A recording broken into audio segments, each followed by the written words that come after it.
রহমতময় ঘটনা বলি, রহমতময় ঘটনা বলি। আলহামদুলিল্লাহি রাব্বিল আলামিন ওয়াসসালাতু ওয়াসসালামু আলা সাইয়্যিদিল মুরসালিন আম্মা বা'দু ফাআউযু বিল্লাহি মিনাশ শাইতানির রাজীম বিসমিল্লাহির রহমানির রহিম আসসালাতু ওয়াসসালামু আলাইকা ইয়া রাসূলুল্লাহ ওয়া আলা আলিকা ওয়া আসহাবিকা ইয়া হাবিবাল্লাহ আসসালাতু ওয়াসসালামু আলাইকা ইয়া নবিয়াল্লাহ ওয়া আলা আলিকা ওয়া আসহাবিকা ইয়া নূরাল্লাহ। দুরূদে পাকের অগণিত ফজিলত এবং বারাকাত রয়েছে। নবী করিম রউফুর রহিম হুজুরপুর নূর সাল্লাল্লাহু তাআলা আলাইহি ওয়া আলিহি ওয়াসাল্লাম ইরশাদ করেন, নিশ্চয়ই আল্লাহ পাক একজন ফেরেশতা আমার কবরে নিযুক্ত করেছেন, যাকে সকল সৃষ্টির আওয়াজসমূহ শোনার ক্ষমতা দান করেছেন। আর কিয়ামত পর্যন্ত যে কেউ আমার উপর দুরূদ শরীফ পাঠ করবে, তবে সে আমাকে তার নাম এবং তার পিতার নাম সহ পেশ করে থাকে। সে বলে, অমুকের ছেলে অমুক আপনার উপর এই মুহূর্তে দুরূদ শরীফ পাঠ করেছে। সাল্লু আলাল হাবিব সাল্লাল্লাহু তাআলা আলা মুহাম্মদ সাল্লাল্লাহু আলাইহি ওয়া আলিহি ওয়াসাল্লাম। আল্লাহু আকবার কবীরা। কত সৌভাগ্যবান ওই ব্যক্তি, তার পিতার নাম সহ প্রিয় নবী সাল্লাল্লাহু আলাইহি ওয়াসাল্লামের দরবারে পেশ করা হয় যে অমুকের ছেলে অমুক আপনার জন্য দুরূদ শরীফ পাঠ করেছে। সুবহানাল্লাহ। যতবার পড়বেন, আচ্ছা কেউ যদি 1000 বার দৈনিক পড়েন, তাহলে 1000 বার প্রিয় নবী সাল্লাল্লাহু আলাইহি সাল্লামের দরবারে তার নাম, বাবার নাম সহ পেশ হবে। কেউ যদি এর চেয়ে অধিক পড়ে, সুবহানাল্লাহ সুবহানাল্লাহ, হয়তো শুনে আপনাদের অনেক খুব ভালো লাগছে। তো আমাদের উচিত আল্লাহ পাকের নবী সাল্লাল্লাহু আলাইহি ওয়াসাল্লামের প্রতি ভালোবাসার সাথে ভক্তি সহকারে দুরূদ শরীফ পেশ করা, পাঠ করা। সাল্লু আলাল হাবিব সাল্লাল্লাহু তাআলা আলা মুহাম্মদ সাল্লাল্লাহু আলাইহি ওয়াসাল্লাম। ফরমানে মুস্তাফা সাল্লাল্লাহু আলাইহি ওয়াসাল্লাম, আফদালুল আমালি আন-নিয়্যাতুস সাদিকাহ। নিয়ত সবচেয়ে উত্তম আমল। প্রতিটি কাজের পূর্বে ভালো ভালো নিয়ত করার অভ্যাস গড়ে তুলুন, কেননা ভালো নিয়ত বান্দাকে জান্নাতে প্রবেশ করিয়ে দেয়। যেমন নিয়ত করুন ইলমে দ্বীন শিখার জন্য, আমরা বয়ান শুনবো, নিজে শিখব, অন্যের নিকট পৌঁছে সওয়াবের ভাগীদার হব ইনশাআল্লাহ তাআলা, নিজে আমল করব, অপর নিকট পৌঁছাবো। যখন সাল্লু আলাল হাবিব আমরা শুনবো, তখন যে কোনো একটি দুরূদ শরীফ আমরা পাঠ করব ইনশাআল্লাহ আযজা ওয়া জাল। সাল্লু আলাল হাবিব সাল্লাল্লাহু তাআলা আলা মুহাম্মদ সাল্লাল্লাহু তাআলা আলাইহি ওয়া আলিহি ওয়াসাল্লাম। সালাতাম ওয়া সালামান আলাইকা ইয়া সাইয়্যিদি ইয়া রাসূলুল্লাহ সাল্লাল্লাহু আলাইহি ওয়াসাল্লাম। আজকের আমরা যার আলোচনা শ্রবণ করব, তিনি ছিলেন দুনিয়া বিমুখ, আল্লাহ পাকের দরবারে কান্নাকাটিতে ব্যস্ত এবং সর্বদা আল্লাহর ভয় পোষণকারী ব্যক্তিত্ব। তিনি উতবাতুল গোলাম নামে অধিক পরিচিত। তার নাম হচ্ছে হযরত সৈয়দুনা উতবা বিন আবান রাহমাতুল্লাহি তাআলা আলাইহি। তিনি হালকা রঙের দুটি চাদর পরিধান করতেন, একটি লুঙ্গি হিসাবে ব্যবহার করতেন, আর একটি গায়ে জড়াতেন। সব সময় রোজা রাখতেন। সমুদ্রের তীরে, বনে, জঙ্গলে এবং কবরস্থানে তিনি অবস্থান করতেন। তার মূলধন ছিল কেবল একটি মুদ্রা। তা দিয়ে তিনি খেজুরের পাতা কিনে নিতেন এবং সেগুলো দিয়ে কিছু বুনে তা 3 মুদ্রায় বিক্রি করতেন। তারপর একটি মুদ্রা সদকা করে দিতেন, একটি মুদ্রা নিজের মূলধন হিসেবে রেখে দিতেন, আর একটি মুদ্রা দিয়ে তিনি ইফতারি কিনে নিতেন। সুবহানাল্লাহ। একবার একটি বাড়ির পাশ দিয়ে তিনি যাচ্ছিলেন, তো যাওয়ার সময় তিনি কাঁপছিলেন, শরীর থেকে ঘাম বের হতে লাগলো। লোকেরা কারণ জিজ্ঞাসা করলেন, তিনি উত্তর দিলেন, তিনি বললেন, এটি সেই জায়গা যেখানে আমি ছোটবেলায় গুনাহ করেছিলাম। আল্লাহু আকবার। আল্লাহ পাকের রহমত তার উপর বর্ষিত হোক এবং তার সাদেকায় আমাদের গুনাহ ক্ষমা হোক, আমিন। আমার সম্মানিত দর্শক শ্রোতা, আপনারা দেখলেন তো আমাদের বুজুর্গানে দ্বীনেরা নিজেদের শৈশবকালের গুনার কথাও স্মরণ রাখতেন, আর তার জন্য আল্লাহ পাককে অত্যন্ত ভয় করতেন। আর অন্যদিকে আমাদের মতো বদনসিবদের অবস্থা, বালিগ হওয়া সত্ত্বেও ইচ্ছাকৃত করা গুনাহের কথাও আমরা ভুলে যাই। তদুপরি ভুল ত্রুটিতে পরিপূর্ণ ছিটে ফুটো কয়েকটি নেক আমলের কথা মনে রেখে সেগুলো নিয়ে কত অহংকার করতে থাকি। দেখুন, উতবা বিন আবান রাহমাতুল্লাহি তাআলা আলাইহি, যিনি উতবাতুল গোলাম নামে পরিচিত ছিলেন, তিনি সেই ছোটবেলায় একটি গুনাহ করেছিলেন। তখন তো গুনাহ লেখাও হয় না, ছোট অবস্থায়, নাবালিগ অবস্থায়। আর তিনি সেটা মনে রেখে সেই জায়গা দিয়ে যাওয়ার সময় তিনি কেঁপে উঠলেন। আমাদের হয়তো যদি এরকমের অবস্থা হয়, তাহলে হয়তো আমাদের যাওয়ার আর কোনো জায়গা থাকবে না। আমরা গুনাহ কোথায় না করি, যেখান থেকে হেঁটে যাই, যেখানে থাকি, যেখানে খাই, যেখানে ঘুমাই, সব জায়গাতে আমাদের গুনাহ আর গুনাহের সাক্ষী বানিয়ে রেখেছি। কোথাও এমন নেই যে আমাদের গুনাহের সাক্ষী নেই। ঘরে গেলে তো গুনাহের সাক্ষী, বাইরে গেলে তো গুনাহের সাক্ষী, বেডরুমে গেলে গুনাহের সাক্ষী, ড্রয়িং রুমে বসলে গুনাহের সাক্ষী, অফিসে আসলে গুনাহের সাক্ষী, রাস্তায় হাঁটলে গুনাহের সাক্ষী। অর্থাৎ এমন কোনো জায়গা হয়তো খুঁজে পাওয়া যাবে না। অনেক সময় মসজিদে গেলেও মানুষ গুনাহ করে, পবিত্র ঘরের মধ্যে গিয়েও সেখানেও সাক্ষী বানিয়ে আসি আমরা গুনাহে। আল্লাহ পাক আমাদেরকে মাগফিরাত দান করুন, বেহিসাব মাগফিরাত দান করুন। যদি আল্লাহ পাক আমাদেরকে বেহিসাব মাগফিরাত না করেন, তাহলে আমাদের যাওয়ার আর কোথাও জায়গা থাকবে না, আমরা কোথাও যেতে পারবো না। আমাদেরকে একটা নিঃশ্বাস, একটা চোখের পলকের হিসেব আমরা দিতে পারবো না। বাস আল্লাহ পাক আমাদের উপর দয়া করুন। এই উতবাতুল গোলাম রাহমাতুল্লাহি তাআলা আলাইহি, তিনি রাহমাতুল্লাহি তাআলা আলাইহি অধিকাংশ সময় সিজদাতে গিয়ে এই কথা বলতেন, হে আল্লাহ, আমার হাসর পশু পাখির পিঠে করো। হযরত সাইয়েদুনা আবু মুহাজির ইয়াহ রাহমাতুল্লাহি তাআলা আলাইহি বলেছেন, হযরত সাইয়েদুনা উতবাতুল গোলাম রাহমাতুল্লাহি তাআলা আলাইহি একবার বলেছিলেন, যদি মৃত্যু কামনা করা জায়েজ হতো তবে আমি অবশ্যই মৃত্যু কামনা করতাম। আমি বললাম, আপনি কেন মৃত্যু কামনা করতে পছন্দ করেন? তাতে তিনি বললেন, নিজের মৃত্যু কামনা করার জন্য দুটি ভালো দিক রয়েছে। নাম্বার 1, ফাজির ও ফাসিকের সংস্পর্শ থেকে বাঁচা যাবে। নাম্বার 2, নেককারদের সংস্পর্শে থাকার আশা করা যাবে।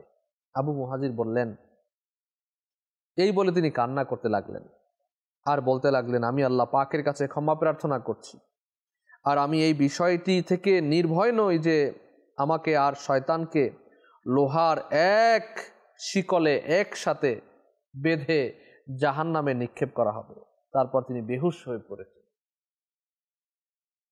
কেমন তার মধ্যে আপনার নেকির জজবা ছিল, কেমন তার মধ্যে আল্লাহ পাকের ভয় ছিল। আল্লাহু আকবার, আল্লাহু আকবার। এজন্য আমরা যারা রয়েছি, আমরা যারা এই মুহূর্তে শুনছি, আমাদের উচিত গুনাহ থেকে বাঁচা, গুনাহ থেকে বেঁচে থেকে আল্লাহ পাকের হুকুমের দিকে অগ্রসর হওয়া, জান্নাতের দিকে অগ্রসর হওয়া। এমনটা না যে জাহান্নামের দিকে আমরা অগ্রসর হব গুনাহ করে করে, এটা করা যাবে না। এজন্য আমাদেরকে আসলে অনুভূতি শক্তি নিজেদের মধ্যে নিয়ে আসতে হবে। আমরা অনুভূতিহীন হয়ে গেছি। কবরে যাওয়ার অনুভূতি আমাদের মধ্যে নেই, হাসরের ময়দানে ওঠার অনুভূতি আমাদের মধ্যে নেই, জাহান্নামে যাওয়ার অনুভূতি আমাদের মধ্যে নেই।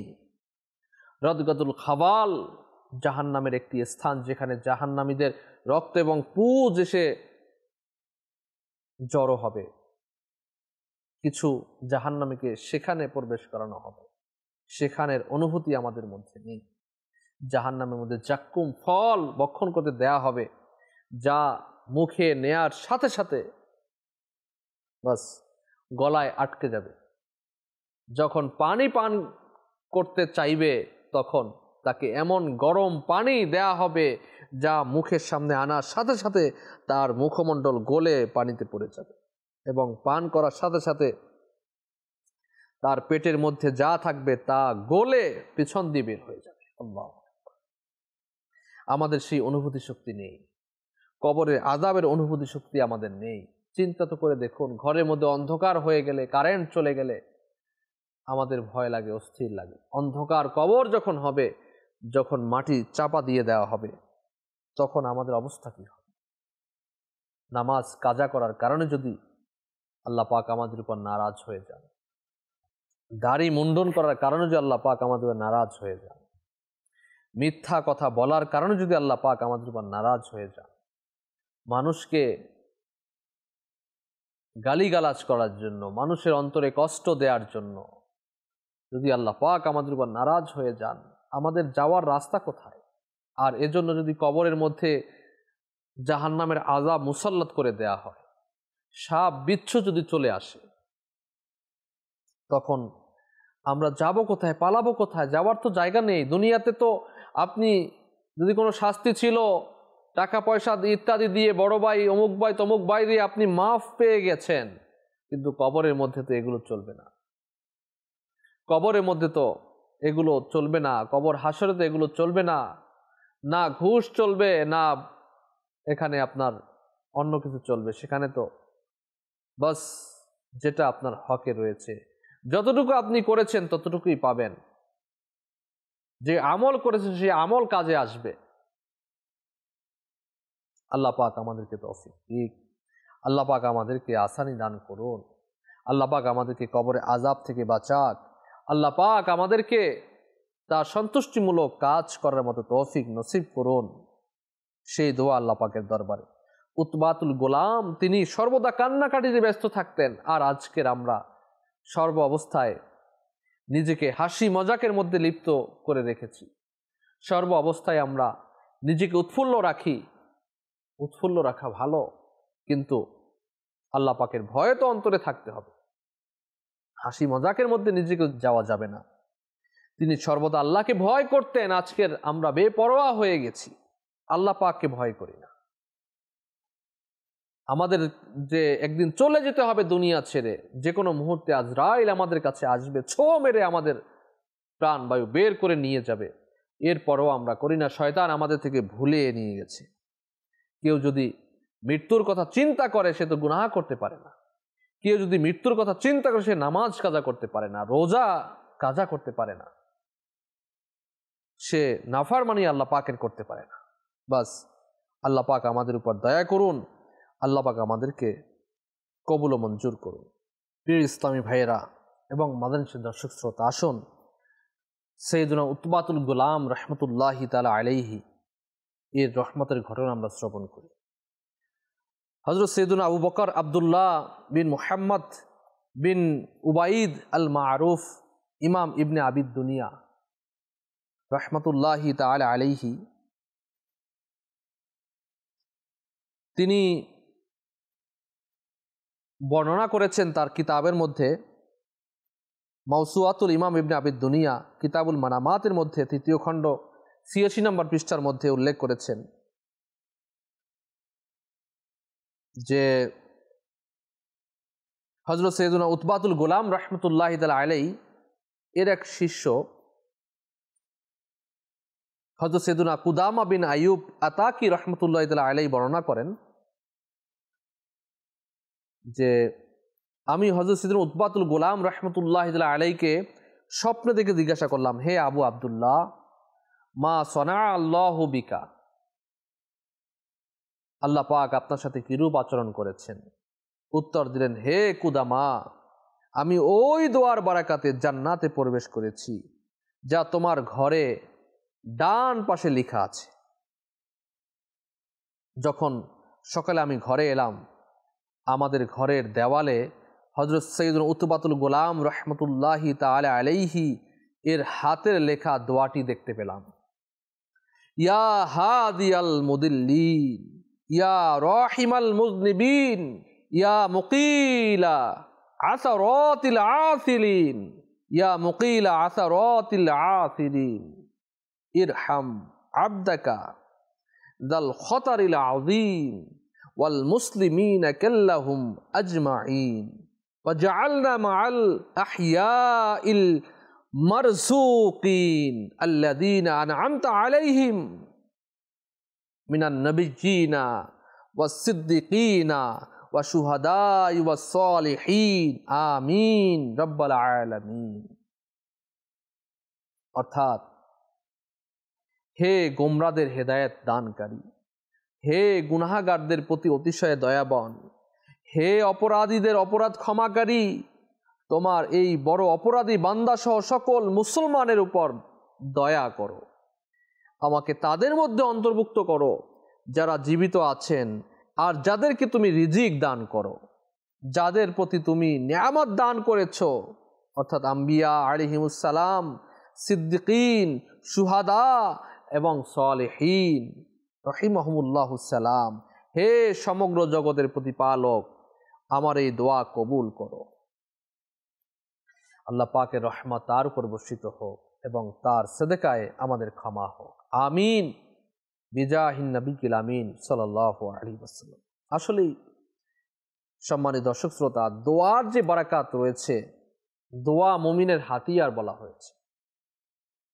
দোয়ার মাধ্যমে ভাগ্য পরিবর্তন হয়ে যায়। দোয়ার মাধ্যমে আল্লাহ পাক সন্তুষ্ট হন। আল্লাহ পাকের কাছে যত চাইবেন তত আল্লাহ পাক সন্তুষ্ট হন। আল্লাহ পাক আমাদেরকে তার কাছে চাওয়ার জন্য বলেছেন, আল্লাহ পাক দান করবেন, এজন্য আমাদেরকে চাইতে হবে। তো আমরা যখন আল্লাহ পাকের দরবারে চাই তখন দুনিয়া চাই, এটা দেখা যায়। দেখবেন যখনই নাজাত আমরা করি তখন আল্লাহ এই দুনিয়ার এটা করে দাও, এটা করে দাও, আমার ছেলের এটা করে দাও, মেয়ের এটা করে দাও, আমার এটা করে দাও, যেন এই চাকরি হয়ে যায়, যেন ওই ব্যবসা হয়ে যায়, যেন আমি বিদেশ চলে যেতে পারি, যেন আমরা এটা করতে পারি।